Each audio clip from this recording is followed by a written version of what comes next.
Anak ni Ponso Pilato. Amen.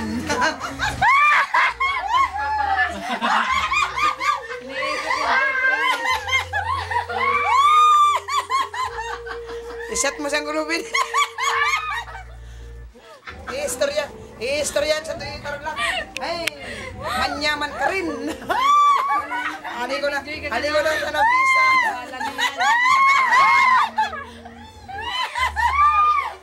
Manyaman ka rin. Ali na sana ko bisang muli kini. Di na nga niya ako uwi dito sa Tarlac.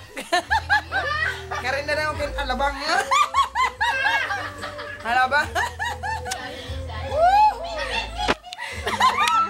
Oh.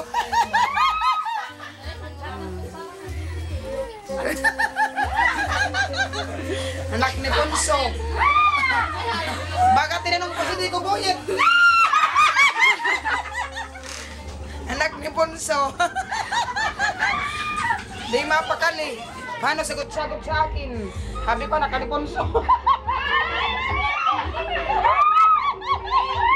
Natanungan si Nono. Sabi niya, pag Nono, anak daw ako ni Ponso. Sabi pa na Nono, anak Kilala mo ba si Ponso kung sino? Si Ponso, taga Bicol yun, taga Bato. Naka-loudspeaker yun. Manghihilot. Mayas Linda yun. Tinatanungan naman, oo. Oo, anak ni Ponso. Pilato.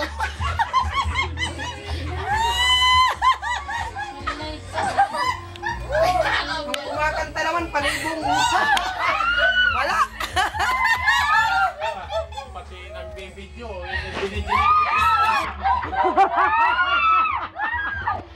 Ang nagbibidyo, mabarok. Burak na. Ang pangit ang babarok yun. Pati electric fan, binibidyoan, oh. Wala na kasing mabidyo. Ang pangit mo. Kumakanta eh. Maganda pa yung electric fan eh. Oh, hindi po. Ay, Diyos ko.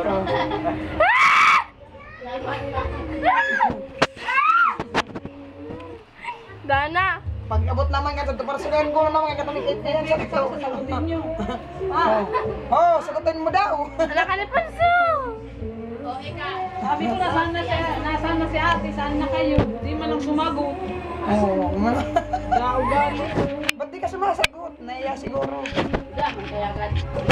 Maiyain to kahit gutom na naiya pa rin.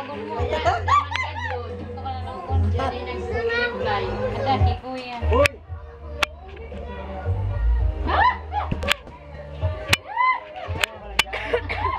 Tambak ang ugasan. Dami tao. Dami, mabuti pa yan. Sabi ko, tapos na sila naman. Lagi- Sigaran mo pag